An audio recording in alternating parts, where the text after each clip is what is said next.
me profesorin e shkencave politike, Nezhbedin Spahiu, jemi në këto momente. Përshëndetje. Përshëndetje, Ila. Faleminderit që jemi ne. Koha kalon shumë shpejt, zë Spahiu, dhe ne shohim zhvillime shumë intensive në këtë kohë, pra brenda një viti, saqë dhe ky dhjetor që po mbyllet me një proces që ne kishim paralajmëruar më herët, duke parë kokforcinë dhe sjelljet politike ose duke i lexuar, dhe tashmë shkojmë pikërisht në këto zgjedhje. Si një normalitet, pavarësisht se kanë një kosto, pa diskutim, kanë kosto financiare, kanë kosto politike, kanë kosto edhe për Kosovën në raport me aleatët, mendoj unë, dhe pse mund të jem gabim. Tani. Jo, si e fare gabim, je tërësisht të taktë. Faleminderit, ishte një lexim fakt për tej moderimit, që krijojmë ndoshta edhe nga këto komunikimet her pas here që kemi. Si e lexon situatën sot që ne flasim? Sa të nxehta politikisht janë këto ditë që po numërohen mbrapsht derisa shtetasit nga Kosova zgjedhin me votë, dhe unë shpresoj shumë që këtë herë votat jetë më e qartë. Fatkeqësisht kam frikë se do t'jetë njësoj siç ishte edhe në zgjedhjet kombëtare të nënshkurtit, pak a shumë me ndonjë ndryshim, plus minus ndonjë deputet, më pak ose më shumë për partit, por një situatë ngjashme me atë që ishte më parë. Dallimin nuk ta bëj që brenda partive politike deputetët e jenë të ndryshëm, për shkak se në Kosovë votohet me listat e hapura për të gjithë kandidatët, jo vetëm e partisë, jo vetëm për një pjesë të tyre, po për të gjithë. Kështu që shumë deputet nga që ta zënë që në zgjedhur në mandatin e kaluar, mund të shpresojnë se i kanë po ato fotat që i kanë pasur edhe herën e kaluar, mund të mos angazhohen sa duhet, ose mund të kenë gënjur votuesit e tyre dhe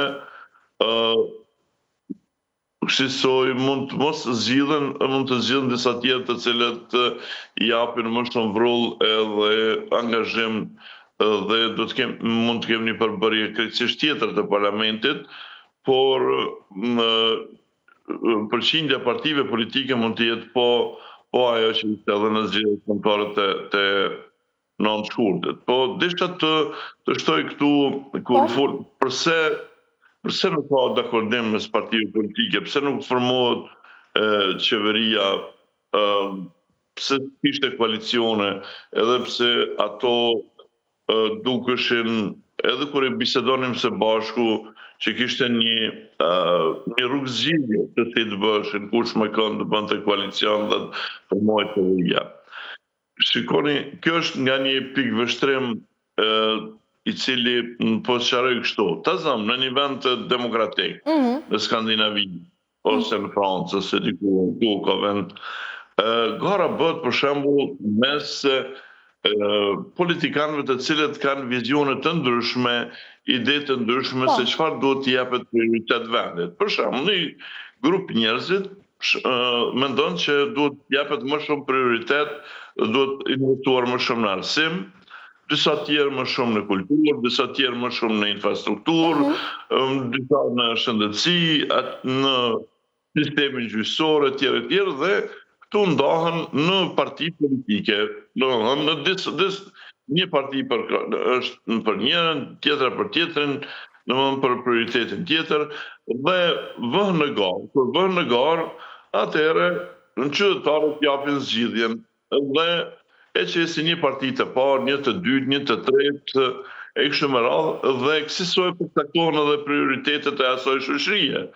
Domethënë, nëse një parti që ka thënë që duhet të japet prioritet arsimit, dele para, atëherë e kuptojnë edhe partitë të tjera se qytetarët përbuan që t'i japet prioritet arsimit, dhe pastaj partitë të cilat kanë instituar diçka tjetër, qenë më afër këtij qëndrimi, i bashkangjiten dhe formojnë qeverinë. Kjo është rruga se si mendohet në një vend demokratik, në një vend të qytetëruar, ku nuk është ku qëllimi është që të përparohet vendi. Por, fatkeqësisht në Kosovën tonë dashur, partitë politike nuk e mendojnë ashtu. Ata mendojnë buxhetin e shtetit si një kulaç, si një ëmbëlsirë të cilën hiset nga ky kulaç. Domethënë edhe pastaj ata që pretendojnë ta kenë hisën milione, disa pretendojnë të kenë hisën më të madhe, dhe kështu është vërtet që të bie një dakordsim. Thjesht ky është një mentalitet cubash, të cilët kur e ndajnë në prem mund të vriten mes vete sepse secili dëshiron që ta ketë hisën më të madhe në atë çfarë të shkitur. Sigurisht, ne flasim parimisht për ofertën, po ja që historia në Shqipëri për shembull, nuk e di, besoj edhe në Kosovë, varet shumë tek emrat, varet shumë tek listat. A ka ndonjë risi përveç programit, pavarësisht se shumë e rëndësishme që ne përftojmë programin, më të dim për kë e hedhin votën, po them edhe një herë, si në Shqipëri edhe në Kosovë, mirë po ja që kjo s'ndodh. Dhe ne nisemi nga figurat, po ne nisemi nga emrat, po ne nisemi nga liderët. Çfarë oferte kanë subjekte politike, çfarë për këto zgjedhje, pra për datën 28? Ja, po shiko, programet nuk i lexo kush, nuk i dëgjon kush. Po më ta bëjnë fushat, oferta lexohet dhe duke të t'i thënë. Po lexohet, por nuk u vë kush mendjen programeve. Domethënë, kot këtypet letra, domethënë që të cilat nuk i lexon as i beson kush. Edhe kur ti dëgjojnë, po mendojnë në tubime që bëhen gjatë fushatës. Thjesht nuk i merr kush serioz premtimet. Shikon njerëzit, shikon ata nga kush mund të ketë një përfitim personal ose një percepcion, dikush e voton dikën për shkak të karizmës, dikën për hir të lidhjeve, se jemi dhe vende të vogla, edhe lidhjeve. Edhe lidhjeve dhe tjera kështu. Prandaj po them që kjo mund të ndodhë që të ndryshoj numri i deputetëve. Domethënë ndryshojnë emrat e deputetëve për shkakun që thjesht ka ndryshuar disponimi.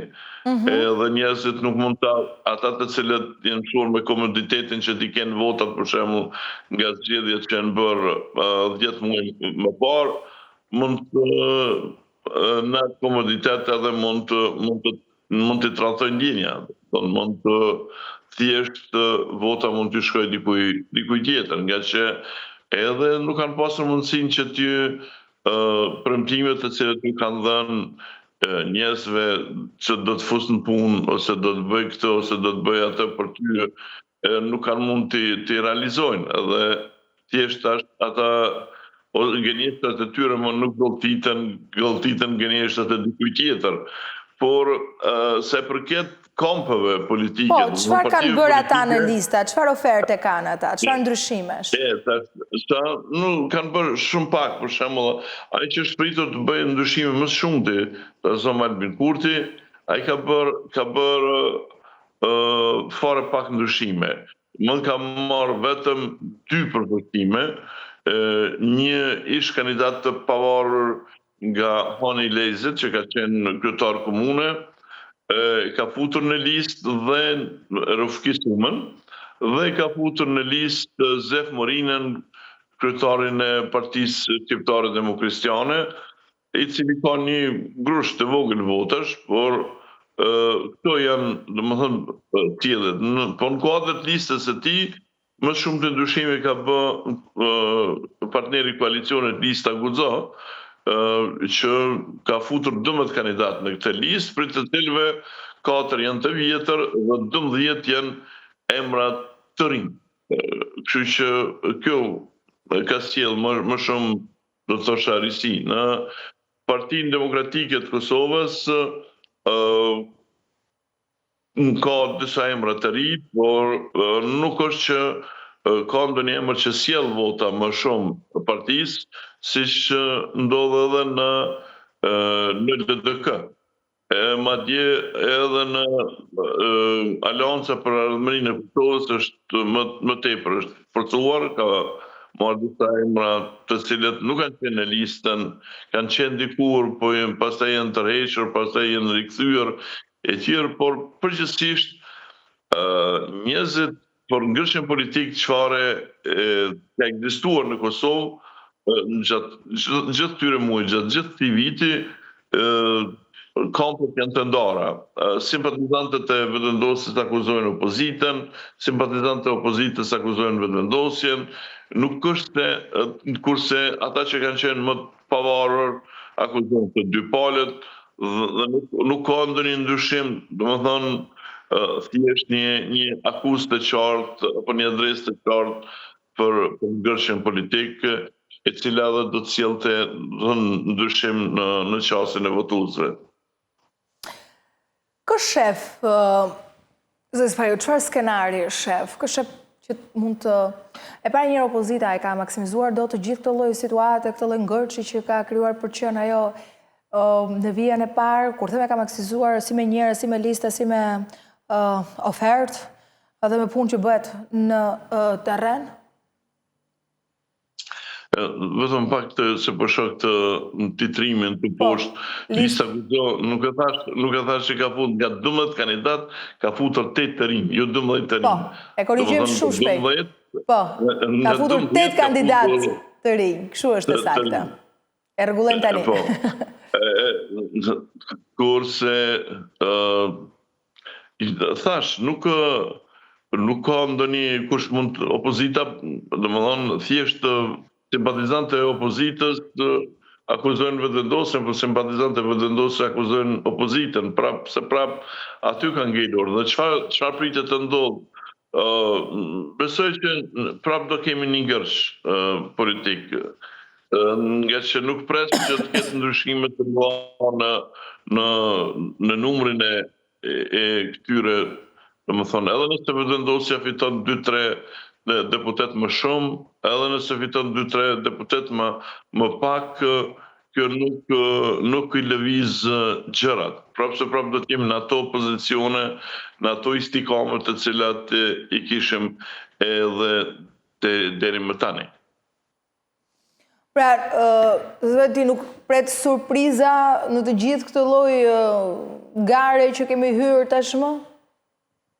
Jo, nuk pres fatkeqësisht, edhe e gjithë kjo kishte mundësi, për shembull, kur në mënyrë aksidentale u formua parlamenti, dhe parlamenti e dini se u formua thjesht nga që vetëvendosja vendosi një kandidat të cilin nuk e besonte se do t'ja votonte opozita, pastaj opozita e votoi për ta zënë ngusht në befasi vetëvendosjen, kështu që u konstitua më në fund parlamenti dhe kishte mundësi që të bëshin disa gjëra edhe të bëshin disa gjëra që janë interes të përgjithshëm dhe që nuk dëmtonin asnjërin nga partitë, për shembull miratimi i marrëveshjeve ndërkombëtare e tjera, mund të bëj shumë çka, domethënë.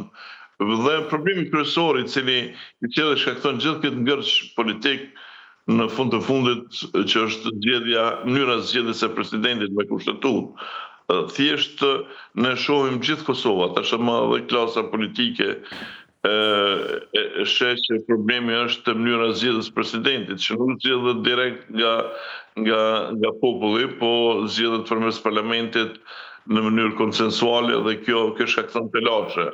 Unë këtë e kam thënë që kur Ahtisaari përgatiste planin e tij dhe rrjedhimisht të kushtetutën e Kosovës, se kjo do të jetë problematike, por atëherë nuk besoj. Po tashmë secili çoban në Kosovë e kupton që kjo është problematike, mirë po akoma klasa politike e Kosovës nuk gjen forcë që ta ndryshojë këtë thjesht, domethënë ta ndryshojë këtë pjesë të kushtetutës, mënyrën e zgjedhjes së presidentit, edhe mos kemi më kriza politike të këtij lloji. Ndërkohë, sot që flasim, ka një interes të partnerëve, interesi munguar për cilin kemi analizuar e kemi bashkëbiseduar edhe së bashku, thënë kjo, sepse vende si Shqipëria, Kosova, apo dhe të tjera në rajon presin që aleatët të thonë fjalën e tyre edhe të zgjidhin shumë gërçe politike. Mirë po ja që s'fondot kështu, në dyja vende, edhe në Shqipëri edhe në Kosovë. Tani atje kemi zgjedhje për pak ditë. Ka lexohen përfaqësi diplomatike, ka sinjale, sa të rëndësishme janë ato nëse s'ka ndodhur, pse thoni ju s'ka ndodhur? Thjesht është marrë një qëndrim nga ato që ta lejnë klasën politike në Kosovë të piqet, të zgjidh vetë problemet e veta. Mos po digjet, se ne po presim të piqet, po mos po digjet është ide. Po kjo është thjesht pasojë e mungesës të patriotizmit. Atë që sfigurët më parë, mënyra se si i qasët problemeve të shtetit klasa politike. Domethënë i qasët jo si një klasë politike cila bart me veti një dozë patriotizmi dhe të të zgjidh problemet e vendit, por si një band cubash që përpiqet ta grabisë atë buxhetin e shtetit, kulaqin e shtetit, thjesht. Kjo është ajo çfarë shkakton problemet në Shqipëri e në Kosovë, që në fund, domethënë ka ta të kujt, të thënë zakonisht, kjo është kultura juaj, domethënë kultura juaj politike. Në fakt shumë më thellë se kaq fatkeqësisht. Pse po ata përzihen vetëm në momentin kur rrezikohet dukshëm ndonjë interes i tyre, edhe kur ai interes po mendoj rrezikohet edhe e bëjnë një zgjidhje, bëjnë një intervenim, por në këtë rast është një konsensus mes tyre që t'i lëm një herë, mos përzihemi këtu të shohim se ç'mund po bëjnë. Dhe deri kur mbetet për të parë. Po unë kam frikë se tu rrezikohet vetë ekzistenca e shtetit. Shikoni, shteti shqiptar dhe pas 100 viteve ekzistence është sfiduar me krizën e ekzistencës. Nëse kujtohet vitin 1997, kur në diplomaci botërore është vërë në pyetjen se shteti shqiptar duhet të ekzistojë ose jo. Në ndërkohë që në 97-ën kishte 85 vjet ekzistencës si shtet. Tani Kosova ka 18 vjet si shtet dhe akoma diskutohet nëse ja ka vlejtur që është krijuar shteti i Kosovës apo jo. Unë shpresoj që më në fund do t'i kalojmë këto kriza dhe që ekuilibri i forcave ndërkombëtare, ekuilibri i cili ka krijuar shtetin e Kosovës, të mos prishet dhe të mos bëhet i tillë që hajde e paqen vetëm në qafë se çfarë po bëjnë dhe ta humbin shtetin. Kjo është arsyeja përse Serbia për shembull nuk njeh pavarësinë e Kosovës. Ajo nuk ka qenë lehtë për Serbinë për shembull ta njohë Kroacinë ose Sloveninë ose madje edhe Bosnjën ose Malezinë ose Maqedoninë kur ato pavarësuan nga Beogradu.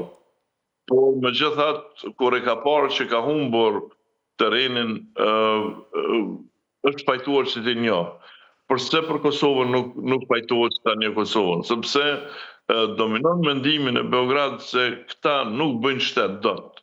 Janë këtu derisa po mendoj është NATO, është një interes ndërkombëtar që kjo të ekzistojë, që tjetë kjo pjesë e shkëputur nga Serbia, por në momentin që ky interesim do të largohet nga Kosova, atëherë këta e bëjnë bërllog dhe ne mund ta rimarrim Kosovën sërish. dhe prandaj nuk kemi arsye ta njohim, sepse në fund prapse prap do t'jetë e jonë. Kjo është, ata besojnë, domethënë janë të bindur që ne nuk kemi brom për të bërë shtet. Dhe fatkeqësisht ne sa më shumë që kalon koha, ju japim argumente se po mire keni që ashtu është. Faleminderit zotës Paju, ne besoj do të kemi sërish gjatë këtyre ditëve të nxehta politikisht atje, pavarësisht se me temperaturat janë të ftohta, tipike dimrit, festohet dhe nata e ndërrimit të viteve, fest, edhe për Krishtlindje pra pjesë që e feston, ndërkohë edhe kjo zhvillimet politike që urojmë që të sjellin pak mbarësi dhe mirësi që kanë tipike festat. Faleminderit shumë Aida. Përshëndes, kënaqësi si gjithmonë komunikim me ju.